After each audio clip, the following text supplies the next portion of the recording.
Dear students, இந்த வீடியோல பார்க்க போறது chapter 1ல theorem 1.8 law of double inverse. Statement: if A is non-singular, then A inverse also non-singular and A inverse whole inverse equal to A அப்படின்ட்டு நம்ம prove பண்ணோம். இதான் statement. நமக்கு எக்ஸாம்ல state and prove law of double இன்வர்ஸ்னு கேட்பாங்க. அப்படி கேட்டாங்கன்னா இந்த ஸ்டேட்மெண்ட் எழுதிட்டு நெக்ஸ்ட் நீங்க ப்ரூவ் பண்ணணும்.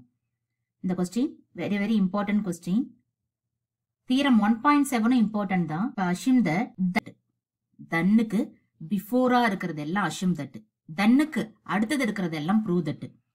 இப்போ நமக்கு assume that A is non-singular. A is non-singular அப்படின்னா நமக்கு determinant of A not equal to 0வா இருக்கும் and A inverse exist ஆகும். We know that A inverse நம்ம 1/A ன்னு எழுதுவோம்.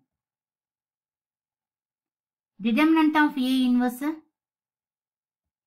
1 divided by determinant of A ன்னு எழுதுவோம். We know that determinant of A not equal to 0.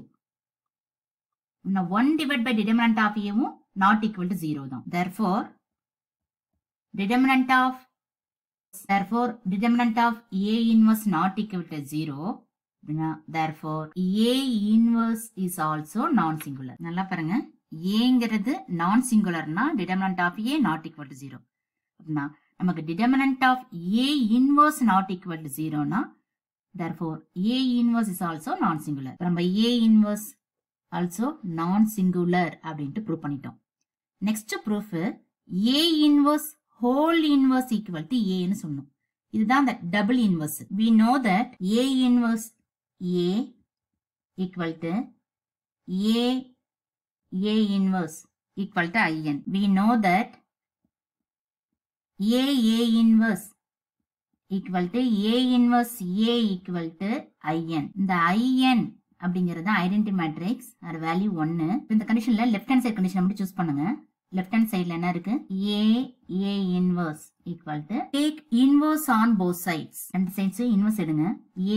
A inverse whole inverse equal to IN whole inverse. INங்கிறது identity matrix. அந்த identity மேட்ரிக்ஸ்க்கு inverse எடுத்தாலும் நமக்கு IA தான் கிடைக்கும். IN. இந்த கண்டிஷனுக்கு நம்ம reversal law of inverse condition use பண்ண போறோம். Since reversal law AB whole inverse equal to B inverse A inverse. இங்க Aங்கிறது A, Bங்கிறது A inverse. இந்த கண்டிஷன் அப்படியே சப்ஸ்டிட் பண்ணுங்க. இங்க B இருக்க இடத்துல இங்க A inverse இருக்கு. B inverse. அப்ப நமக்கு இங்க A inverse. A inverse whole inverse. Aக்கு A தான். Therefore A inverse equal to IN. Post multiplying A on both sides.